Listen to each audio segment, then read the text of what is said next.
everybody, it's me, Kristen.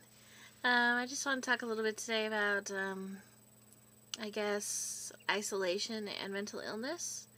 I guess I'm thinking about this because I've been watching this crazy reality show called Solitary. I was watching it on Hulu.com, and oh my god, it's totally crazy. But it's like torture. They torture these people, kind of. But it's not really, I don't think it's totally terrible, because people can sort of leave at any time. But anyway, one guy, I've only seen a few episodes of the first season, but one guy, he said he started like hallucinating and sort of seeing things and stuff like that. Kind of when he was asleep, but I think also maybe when he was awake. But I think that isolation plays a huge part in mental illness, especially, well, I can't think of a mental illness that it doesn't play a part in. I know that for me, having schizophrenia in and of itself can be very isolating, just because you don't think anyone else is out there, like, who experiences anything like you experience. And also, for years I lived in my own apartment, and I lived alone, and I would go to school and stuff, but I wasn't really socially involved with people that much, I guess, except for my work, when I was working in the computer labs. But it was a very isolating time, and I'm kind of a shy person in some respects, like when I first meet people, and I've always been really shy. When I was younger, I was really shy and stuff, but then there's a part of me that's very outgoing too, so once I get to know people, I become more outgoing and stuff. But I don't know if just having that bit of shyness about me, and kind of when I became sick when I was like 15 and 16, I did really isolate myself even more without even really realizing it.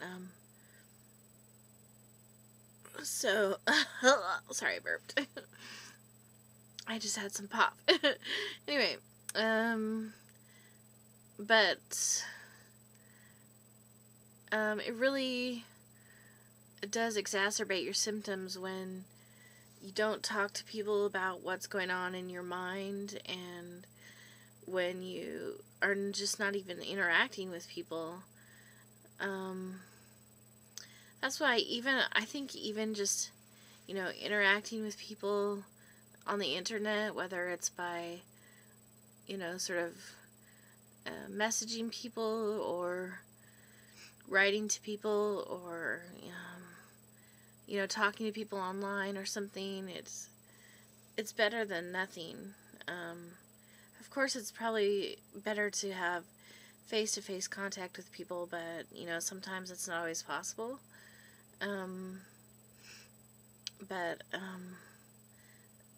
I think it's important for everyone, not just people with mental illness, but everyone, to have, like, some sort of social outlet, but especially, like, people with mental illness,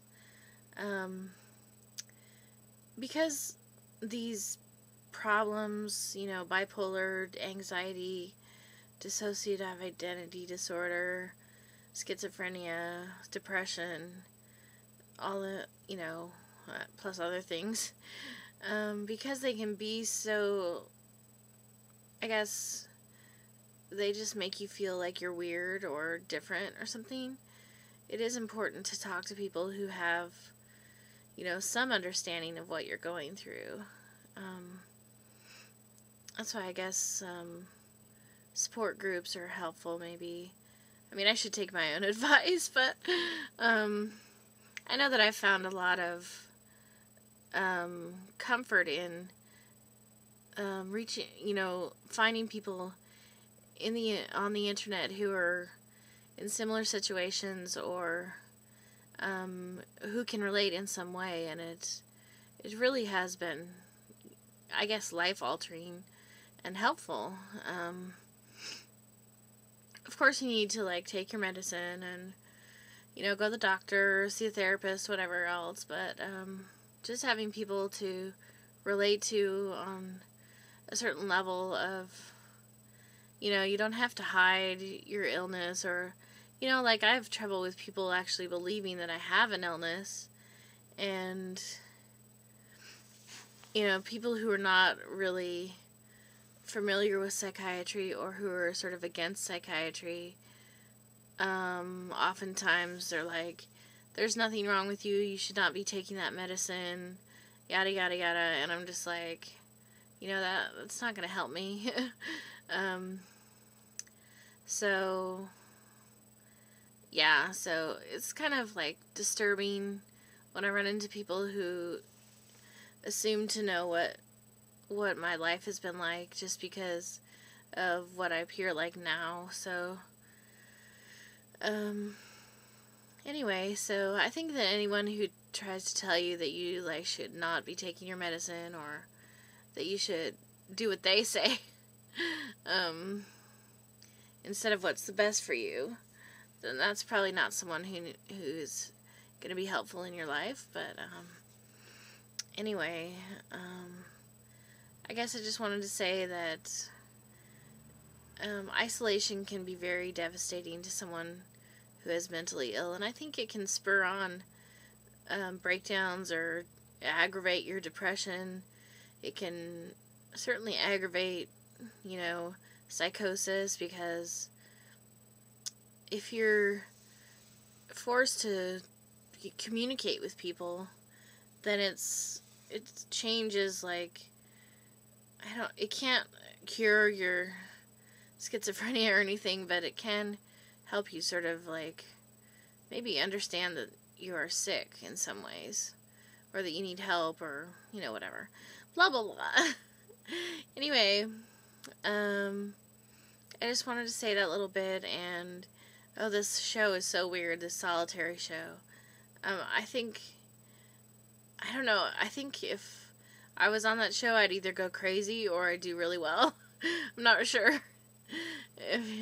Or I guess it could be in between, but, because I've been so isolated in my life that it wouldn't be that much of a shock, and I've been in extreme situations, so I don't know how I do, but anyway, I guess that's it for now. Thanks for listening, and hope you all are well. Cheerio! Bye.